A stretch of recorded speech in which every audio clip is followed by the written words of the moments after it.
तो इसमें हम जो है पहले हम बता देते हैं जल्दी जल्दी से कि क्या क्या ट्रांसफार्मर में होता है। तो ज़्यादा चीज़ नहीं बताएंगे क्योंकि इसमें रिवीजन में देखो ये ध्यान कुछ चीज़ें ध्यान रखना पड़ेगा हमेशा।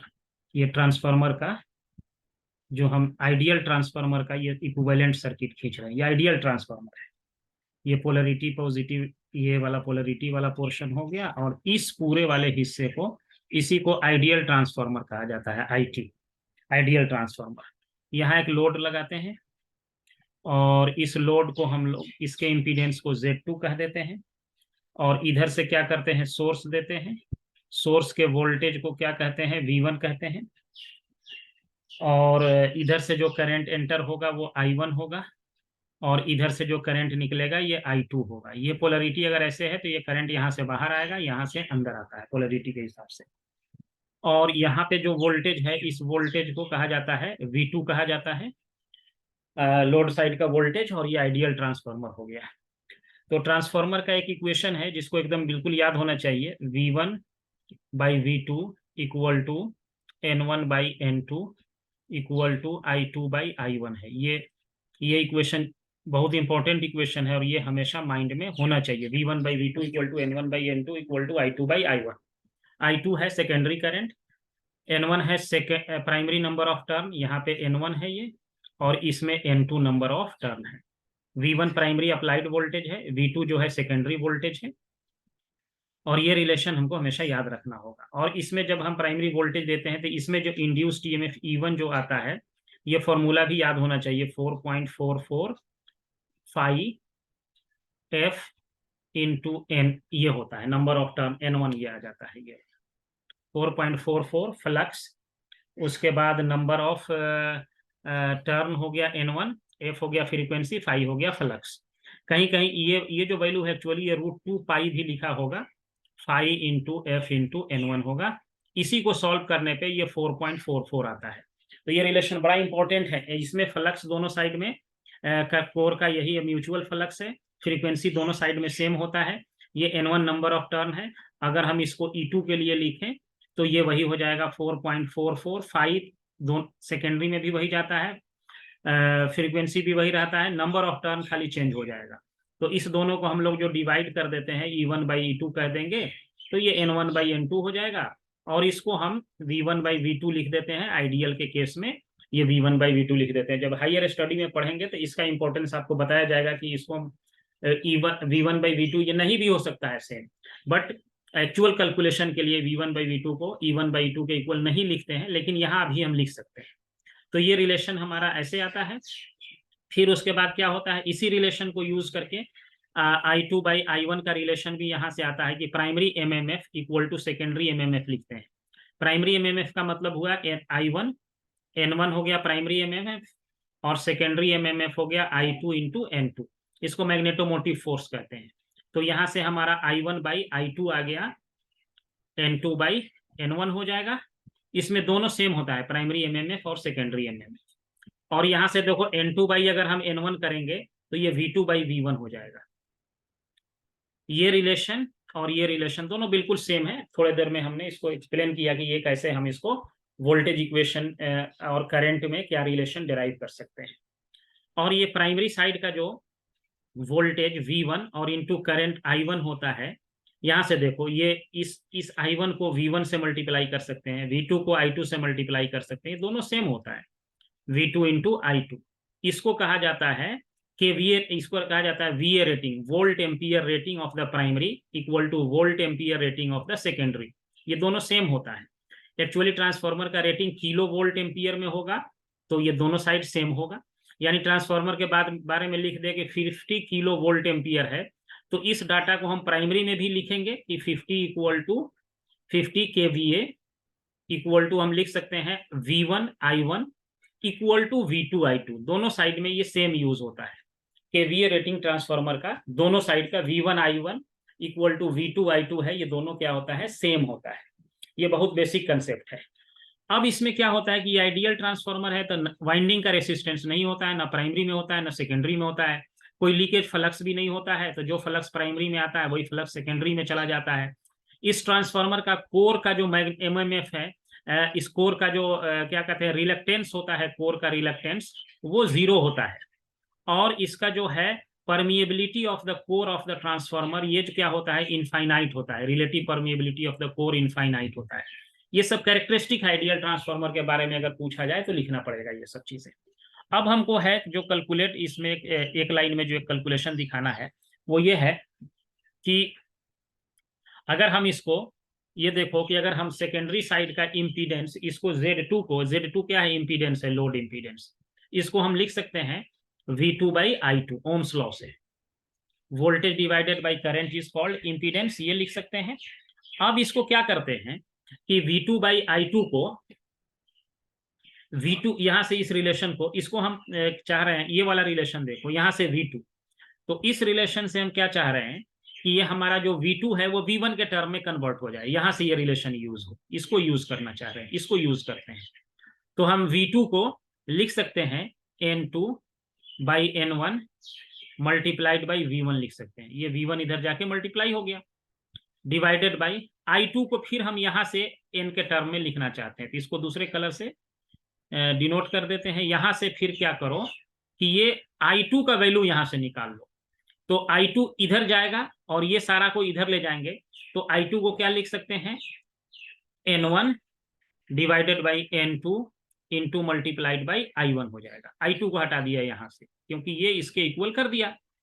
अब इसको सॉल्व करेंगे तो ये N2 ऊपर चला जाएगा, N1 नीचे आ जाएगा, तो N2 डिवाइडेड बाई N1 का स्क्वायर हो गया और इंटू V1/I1 हो गया। तो इस रिलेशन को हम कह सकते हैं Z2 इक्वल टू N2/N1 का whole square multiplied by V1/I1 लिख देंगे इसको। यानी कि Z2 को अब हम किस में कन्वर्ट करना चाह रहे हैं, Z1 के टर्म में। तो यहां से क्या करेंगे इसको, अब यहां से एक टर्म को डिफाइन करते हैं, यहां पर ये हमारा जो टर्म है इसको, ये V1/I1 यहां हो गया, इसको पूरे को इधर भेज दो, तो ये हो गया Z2 इंटू N1/N2 का स्क्वायर इक्वल टू हो गया V1/I1। और V1/I1 को क्या कहेंगे, वोल्टेज, ये क्या हो जाएगा Z1 हो जाएगा, इसको इंपीडेंस Z1 कहेंगे, तो ये Z1 हो गया, ये Z1 कह देंगे। Z1 equal to Z2 into N1/N2 का स्क्वायर हो गया ये।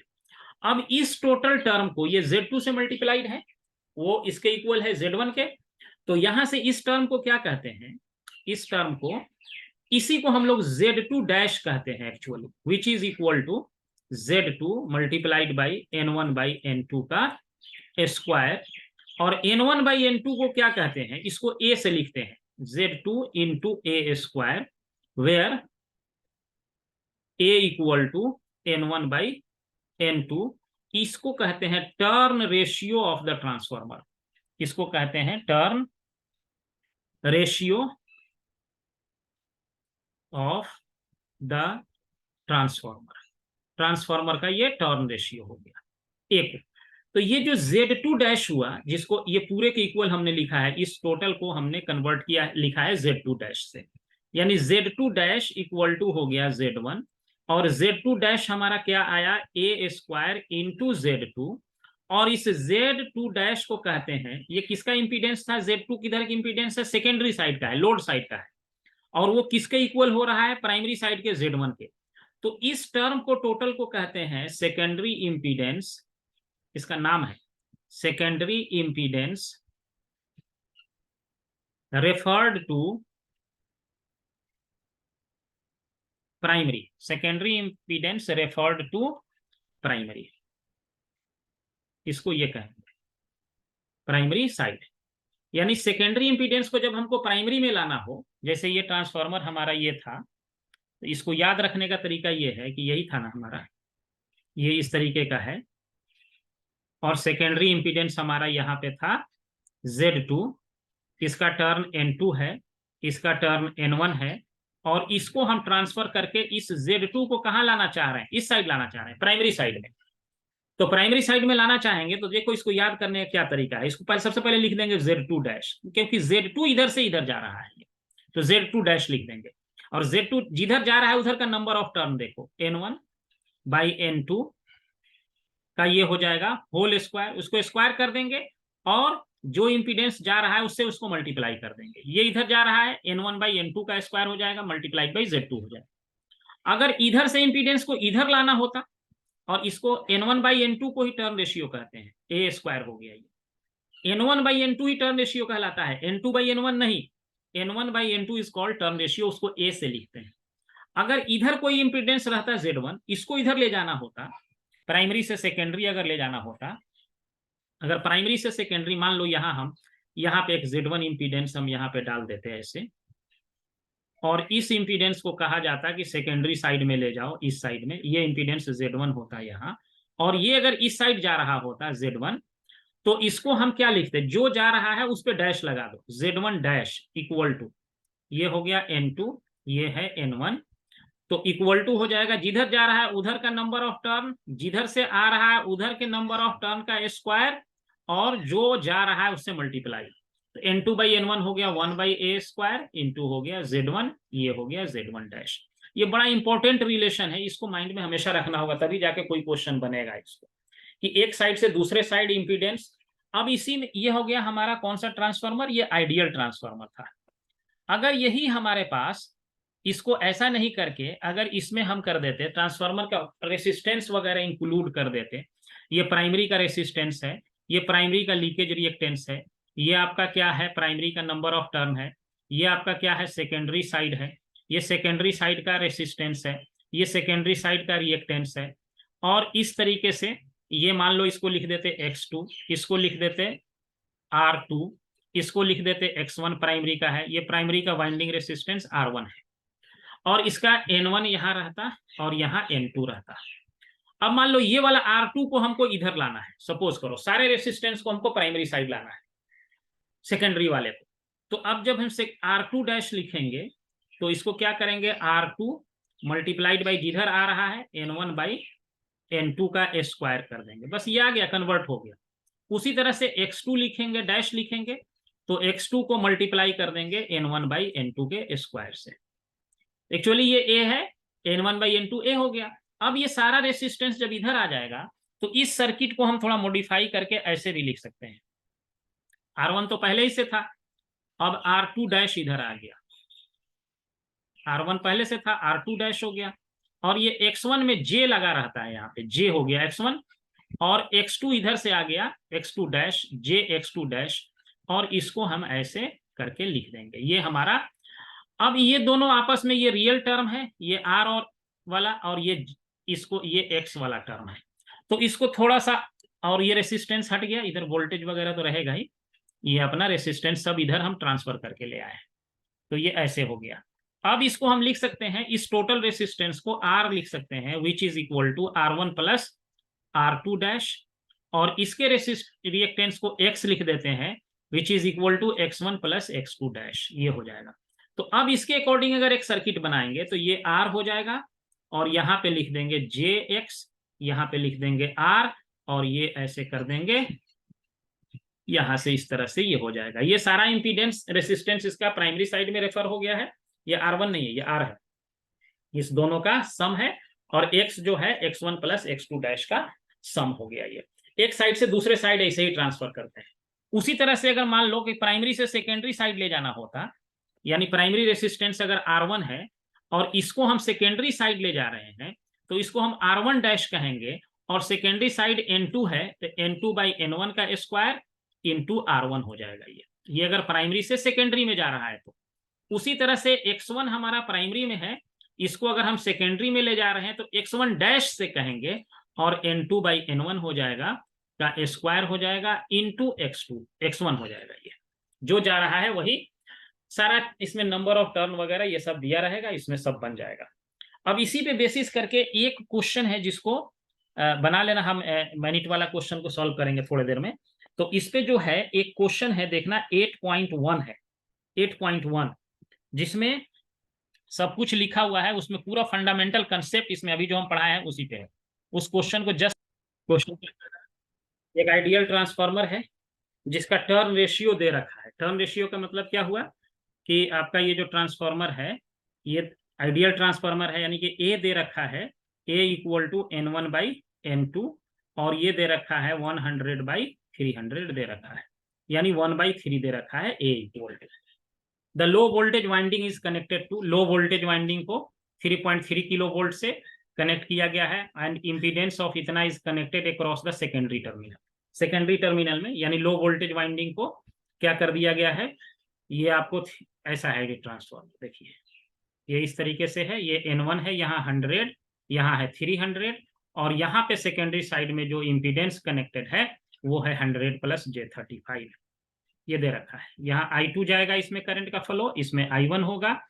तो उसके बाद यहाँ से जो वोल्टेज सप्लाई दिया गया है ये है 3.3 किलो वोल्ट। ये लो वोल्टेज है। लो वोल्टेज कैसे समझे, क्योंकि यहाँ 100 टर्न है, यहाँ 300 टर्न है, तो यहाँ टर्न कम है, यहाँ सेकेंडरी में टर्न ज्यादा है, तो ये लो वोल्टेज ट्रांसफॉर्मर, ये लो नहीं, एक सेकेंड रुको, ये क्या कह रहा है, winding is connected to a source of 3, the LV winding is, हाँ लो वोल्टेज वाइंडिंग, ये लो वोल्टेज हो गया, 3.3 किलो वोल्ट, ये लो वोल्टेज साइड कहलाएगा, इधर हाई वोल्टेज हो जाएगा। ये स्टेप अप ट्रांसफार्मर हो गया, क्योंकि सेकेंडरी में नंबर ऑफ टर्न ज्यादा है। Calculate the value of maximum flux in the core, core में मैक्सिमम फ्लक्स कितना जाएगा वो बताना है। तो कोर के लिए अभी हम बताए थे कि आपको जो V1 इक्वल टू लिखेंगे, ये 4.44 into 5 into F into primary number of turn. अब प्राइमरी वोल्टेज ये दे रखा है 3.3 किलो वोल्ट इंटू 1000 कर देंगे इसमें, इक्वल टू 4.44 इंटू फ्रीक्वेंसी 50 दे रखा है, फ्लक्स नहीं पता, यही निकालना है, और नंबर ऑफ टर्न 100 दे रखा है।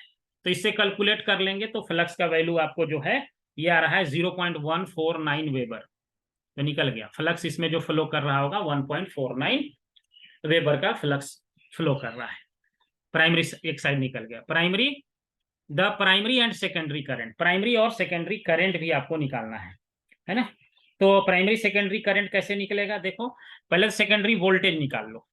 तो वोल्टेज सेकेंडरी कैसे निकालेंगे, ये वाला रिलेशन हमारे पास V1/V2 इक्वल टू N1/N2 से, इससे निकल जाएगा सेकेंडरी वोल्टेज V2, क्योंकि V1 हमारे पास कितना दे रखा है 3.3 किलो वोल्ट दे रखा है, तो किलो में ही रहने दो।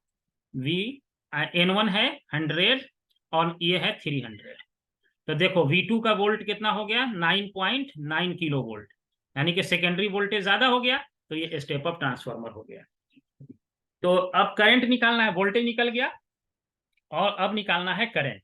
तो करंट निकालने के लिए हम क्या करेंगे, सेकेंडरी वोल्टेज पता है तो सेकेंडरी करंट निकाल लो, I2 इक्वल टू V2/Z2, और V2 निकल के आया 9.9 किलो वोल्ट, तो 1000 से मल्टीप्लाई कर दो, और उसके बाद क्या कर देंगे, इसका इंपीडेंस है 100 + j35, तो इसको इंपीडेंस को इसको कन्वर्ट कर लो पहले, तब जाके एंगल भी निकल के आएगा। यहाँ पे देखो ये बहुत इंपॉर्टेंट क्वेश्चन है।